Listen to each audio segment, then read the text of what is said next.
Hello, welcome back. It's the Brown Jewels.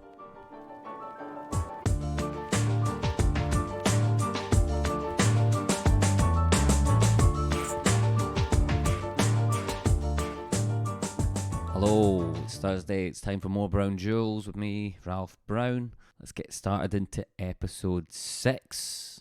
I threw a wee bit of a curveball on Monday with a little bit of a bonus episode on my very first listener voicemail. So if you've not had a chance to listen to that, go back and listen to that first. That'll make a bit more sense. That's why we're doing this episode. I got a voicemail from Nick from California, all about how he's using my accent in my podcast to practice for a role as a Scottish person in what is probably going to be a big summer blockbuster. When I got that first voicemail, I did not play it cool in the slightest. Nick just sent me a wee cheeky wee voicemail talking about using the accent, and I went so over the top. I was like, oh my god, I'm going to help get you the part. I'm going to be your voice coach from now on. I'm going to do your lessons for free.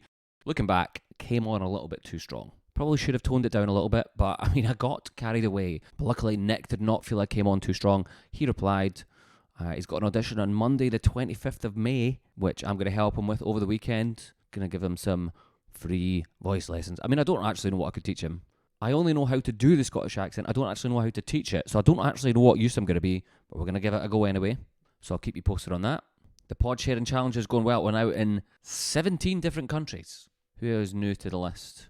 I think Norway's new to this. We've got someone in Greece. And we've got one listener in the Russian Federation. I'm not touching that topic with a fucking barge pole. So keep sharing it with people in other countries. Share it with someone you hate, someone you love. Share it with your ex, but don't get blocked. So this episode's going to have a bit of a Scottish angle. A bit of an angle on Scotland. I don't know why I'm just doing an exaggerated Scottish accent. No idea why I did that. Christ, Nick does not stand a chance of getting this role. But let's get started. It's episode 6. Hope you like it.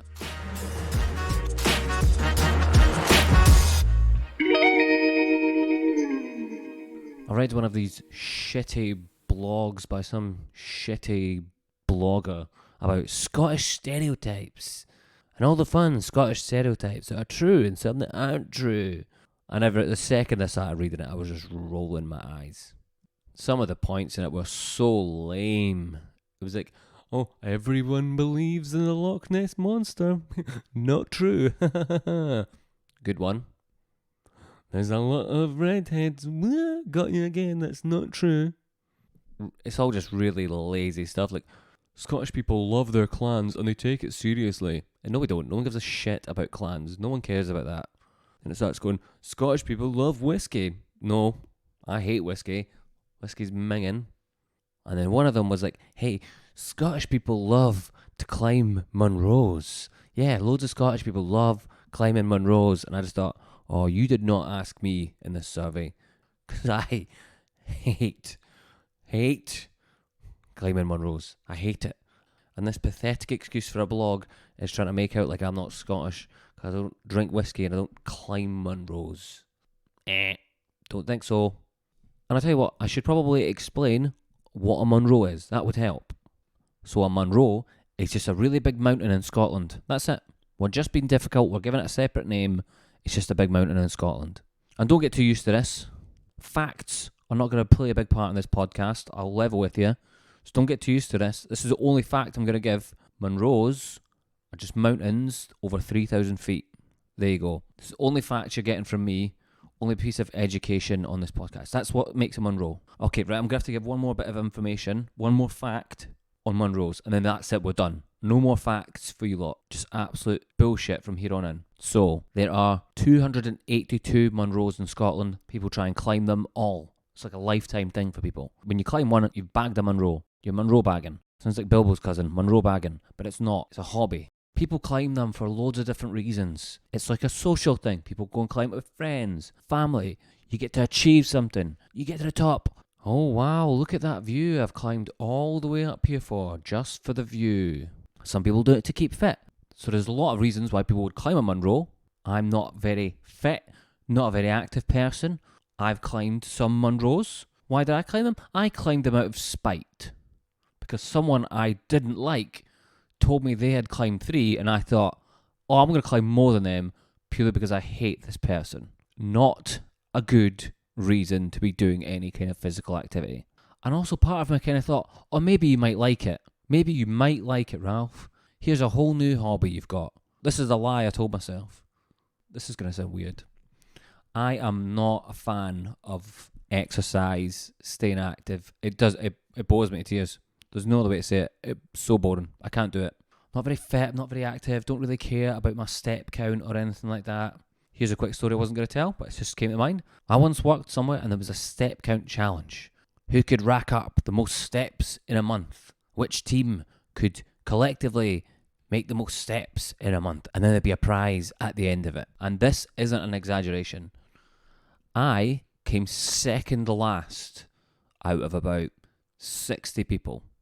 Second last out of about 60 people. The second worst step count out of 60 people. I only beat one person. The person I beat was 7 months pregnant and lost her Fitbit in the first week of the challenge. Otherwise, she probably would have beat me. So I'm not a very fit person. Anyway, how did I end up climbing Munros? I've been on 3 Munro outings, and each climb was worse than the last, which resulted in 4 Munro baggins. I'll explain how that works on climb number 2. And yes, you will notice I climbed 4. The person I hated had climbed 3. Screw you, you little shit. It took me 3 times to quit this. Very similar to speed dating. I quit a lot of things. And you don't know if you're a Munro person until you get to the top of a Munro. You probably get a good idea on the way up. But again, I climbed this out of spite. This was about 80% spite. So, Munro number 1 is one called Schiehallion. Schiehallion. It's in Perth somewhere. Can't remember where. Did this about 5 years ago. Me and my friend Lee. Both of us clueless. Both of us, no idea what was going on. Schiehallion spelled like Shieal. I don't know. I've definitely not attempted to spell that. As I told you, you've had all the facts you're getting out of me now. Anyway, you have to get up really early in the day for these things, so you're not coming back down in the dark. Drove all the way to Perth, which is, I don't know, maybe about 90 minutes, 2 hours. Get there, bags packed full of things like Jaffa cakes, mainly sandwiches, chocolate, a lot of food. In my head, I was just like, when can I start eating the food? Beforehand, all I kept Googling was like, how long is this going to take me?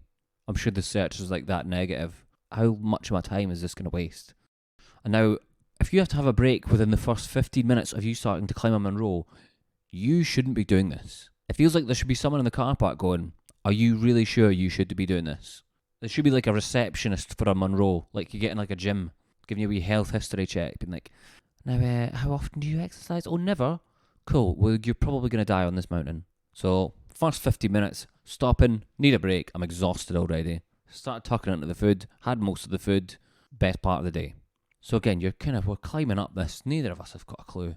The thing is with this one, this is the killer one about this first one. I was furious at this, furious. So you're climbing up, and then you're like, oh, I can see the top. Oh, I can see the top. Oh, it's over. This is over. This pain. I've not enjoyed it the whole way up. We're almost at the top, but we will get the view at the top. The whole point of this is to get a bit of the view. You know, you've achieved something. Here's a bit of the payoff. Here comes the summit, and then you kind of come over this little bit of a hill. Oh, no. That's not the summit. It turns out, on Schiehallion, there is multiple fake summits or false summits. So you keep thinking you're going to get to the top, and then it's like, got you. Keep going, you unfit fuck. Every time I got to one of these, I was like, I cannot believe I've just fallen for this again.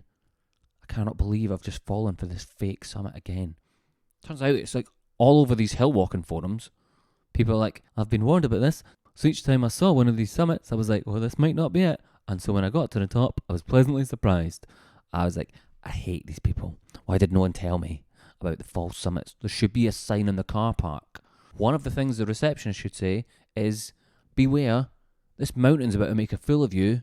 It's going to keep getting your hopes up. It's going to dash them. There should be a sign in the car park. There probably actually was, now to think about it, but I didn't read any of the signs in the car park. It would have been useless anyway. So each time you're there, you'd almost say, like, I'm fucking Jesus Christ, get me on a ventilator. I'm dying here. I'm struggling to breathe. And then you get to this bit. I'm not even joking when I say this. The final part of this climb is a huge big field of boulders, like an upward field of boulders.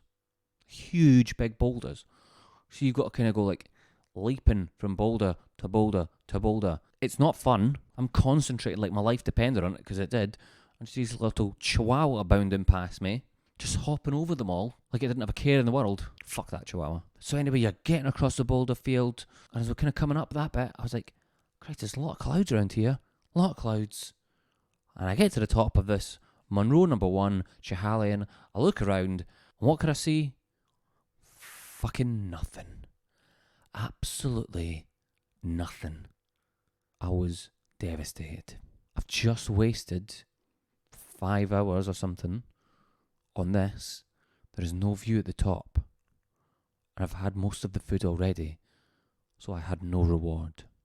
There was a couple of Jaffa cakes, yes, but that's not enough. So that was it. That was the end of that. Absolutely zero satisfaction from climbing Munro #1. Not a shred of satisfaction from doing that. So when I fast forward about 2 or 3 years, I think I've somehow forgotten how bad it was, how little I enjoyed it, and how bad the view was, and how little I got out of it. So, second time around, it's worth mentioning, I'm climbing with some friends who know what they're doing. One of them, my friend Andrew, has climbed this multiple times. He grew up around here. He's climbed this Munro loads of times. They enjoy doing this, and I'm kind of like, I'm going to slow them down. Munro's 2 and 3, Maya and Dreesh, near Kerrymuir, which is way out in the middle of nowhere. I actually did a gig in Kerrymuir once. It's home to the author that wrote Peter Pan. But the funniest part of the night, this will tell you how well the gig went, the funniest part of the night is that there are local Chinese in Kerrymuir called Peter Chan. That's the funniest thing that happened that night. That's how badly the gig went. So, anyway, what you get from Maya and Dreesh, you're getting 2 for the price of 1, which is good. You kind of go up the Munro, you hit one peak, you kind of go across, you hit another peak. So that's it. That's technically 2 Munros. So I was like, well, that's quite an attractive proposition. I can get 2 in one day. I can be one step closer to surpassing my Munro nemesis, who actually listens to the podcast now that I think of it. He told me he listens to the podcast. So I should probably stop talking about people and saying I hate them, because he might be able to work that out. Well, we'll leave it in anyway, because it's the whole point of the episode. So anyway, Maya and Dreesh. Again, I think I probably just asked how long to the top of this one. I can't remember the answer, but it was probably a number that put the fear of God in me. But I thought, just do it anyway. This one was very deceiving. This one started off really, really easy. A nice kind of slow little walk up.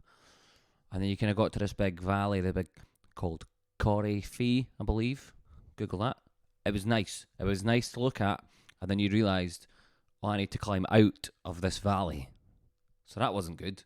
The only way to sum up Munro's 2 and 3, Maya and Dreesh, the only way to sum this up is that I was like a dead weight. I was doing it with friends who were very fit, active people, and I was like, can we have another break? Can we have another break?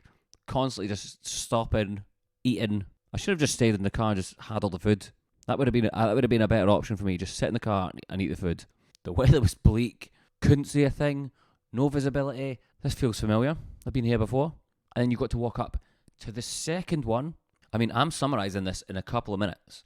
This was hours and hours of me being way out of my depth. And then you get to this second one, and it was even less visibility. Someone else had told me, the views are extensive when you get to the top of these ones. Extensive.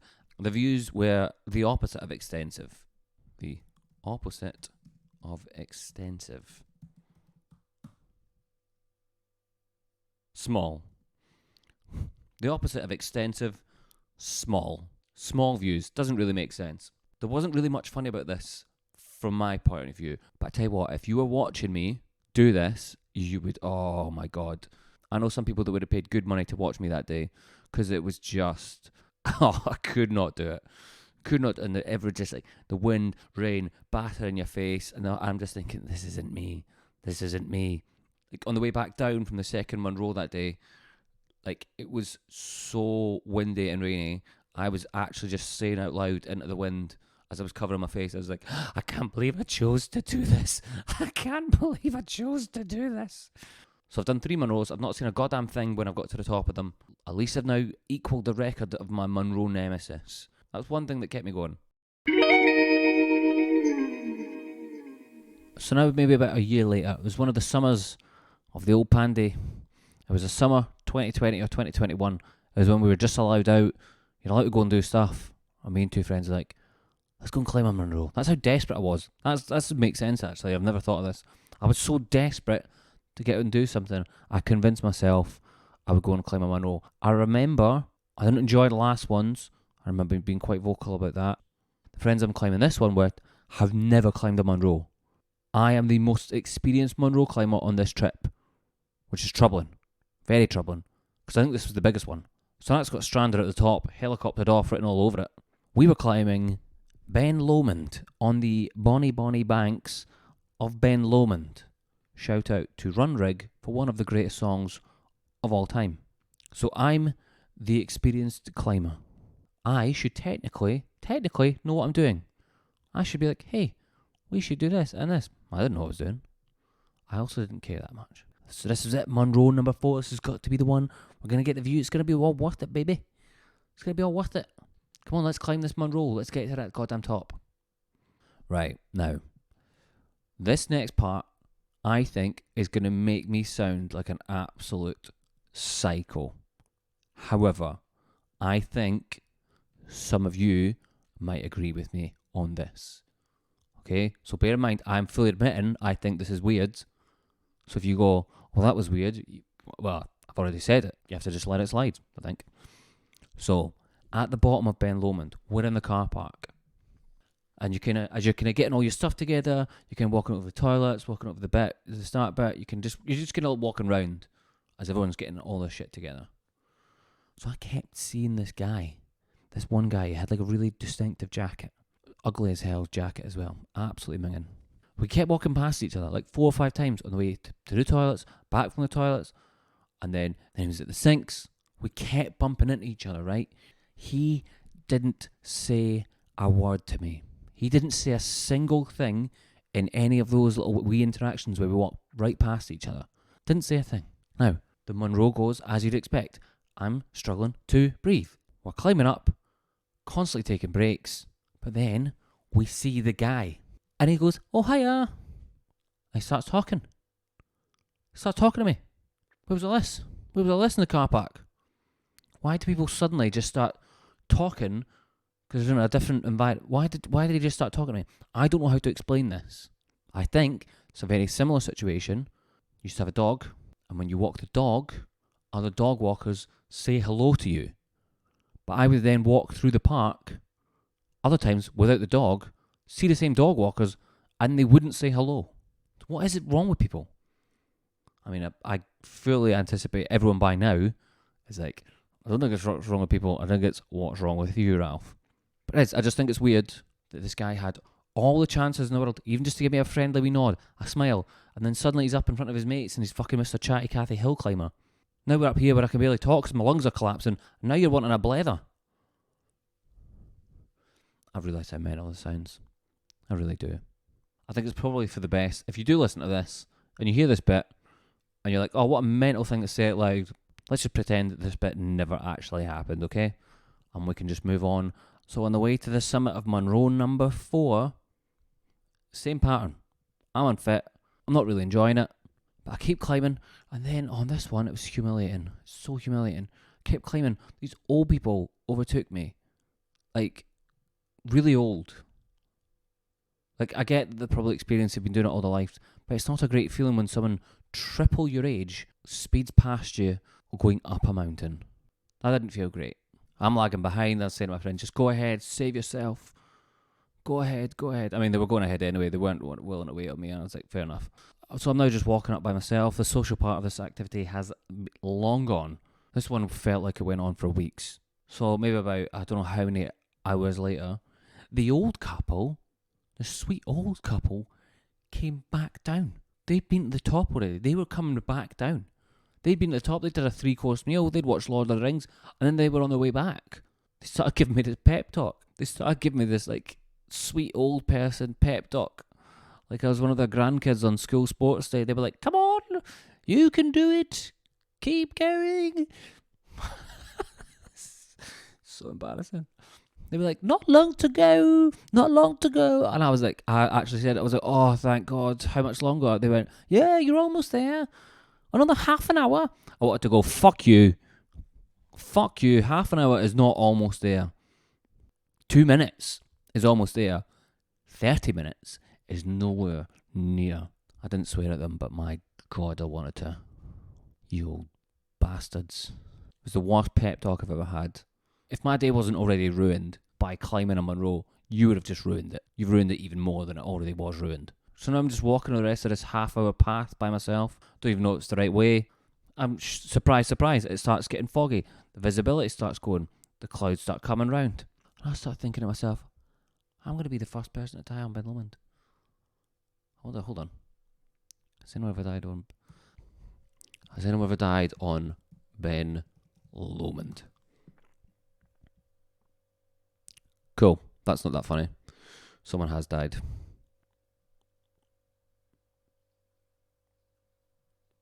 Right. Edit that bit out. I get there. I get to the end. I can see people sitting down. My friends are there. They look well rested. They look like they've been there a long time. And I'm at the top. Looking round. 360 degrees. Nothing but clouds. I turn around another 360 degrees. Another wee spin. Nothing. No view. Again. Munro number 4. I was so angry at myself. I was so angry. I realised I was like, I'm not a Munro person. Who am I trying to kid? Why am I still trying to do this out of spite? Stop trying to Munro climb out of spite. You're not a Munro person. Stop lying to yourself. It's not me. And I don't care about nice views in nature enough to climb another mountain on the off chance it might happen. Because I know how this works. I would be like, someone convinced me. Be like, oh, you're going to climb another one? No. I know for definite when I get to the top of that, there's going to be nothing. I might as well be in the car park. I might as well be in a foggy car park. The clouds slightly parted at one point. I was like, oh, everyone's like, oh, you can see you down. Don't care.